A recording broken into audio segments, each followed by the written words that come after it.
আগামী সোমবার 5ই জানুয়ারি বিজেপির পরিবর্তন সংকল্প সভা পুরুলিয়ার বাঘমুন্ডি বিধানসভায়। প্রধান বক্তা হিসেবে থাকবেন কেন্দ্রীয় প্রতিমন্ত্রী তথা বালুরঘাট লোকসভার সাংসদ সুকান্ত মজুমদার।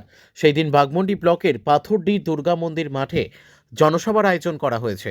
শনিবার বিকেলে সেই মাঠ পরিদর্শন করলেন পুরুলিয়া জেলা সভাপতি শঙ্কর মাহাতো। সঙ্গে ছিলেন জেলা কিষাণ মোর্চার সভাপতি জগদীশ কুমার, বাঘমুন্ডি বিধানসভা কনভেনার সুকুমার মাহাতো, মণ্ডল 3 ও 4-এর সভাপতি বিভূতি রজক ও অরুণ চন্দ্র মাঝি, দলের বরিষ্ঠ নেতা শঙ্কর কুমার সহ স্থানীয় বিজেপি নেতৃত্ব। বিজেপির দাবি, আগামী জনসভাতে হাজার হাজার ভিড় হবে মাঠে। আগামী 5ই জানুয়ারি সোমবার সুকান্ত মজুমদারের জনসভা বাঘমুন্ডিতে, আপনি সেই মাঠ পরিদর্শনে এলেন, কি দেখলেন এখানে এসে? দেখলাম মাঠ খুব সুন্দর আছে এবং এলাকায় ঘোরাঘুরি করে যেটা বোঝা গেল যে সেদিনের ভিড় হাজার হাজার মানুষের সমাগম হবে। আবেগ আছে, উৎসাহ চরমে আছে। মানুষ চাইছে 2026-এ দিদিকে বিদায় দিতে, রাজনৈতিক বিসর্জন দিতে। হাজার হাজার ভিড় হবে সেদিন, সবাই আসবে, সবাইকে আমরা আমন্ত্রণ জানাচ্ছি।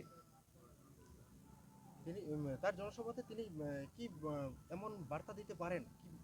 বার্তা একটাই, 2026-এ তৃণমূলের বিসর্জন। তৃণমূলকে যেন তেন আকারে 2026-এ রাজনৈতিকভাবে বিসর্জন দিতে হবে।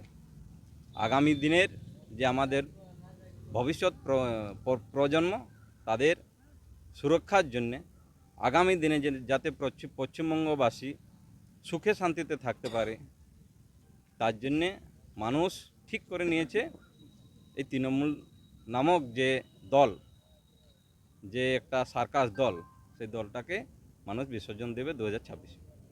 আগামী সোমবার তিনি আসছেন, এলাকা এবং দলের যারা সদস্যরা রয়েছেন কতটা উৎসাহিত বলে মনে করছেন? ব্যাপক উৎসাহ আছে।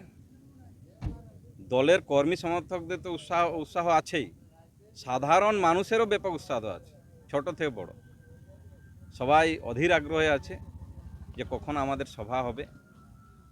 এবং যা আমরা পরিস্থিতি বুঝছি, এই মাঠ আমাদের ছোট পড়ে যাবে।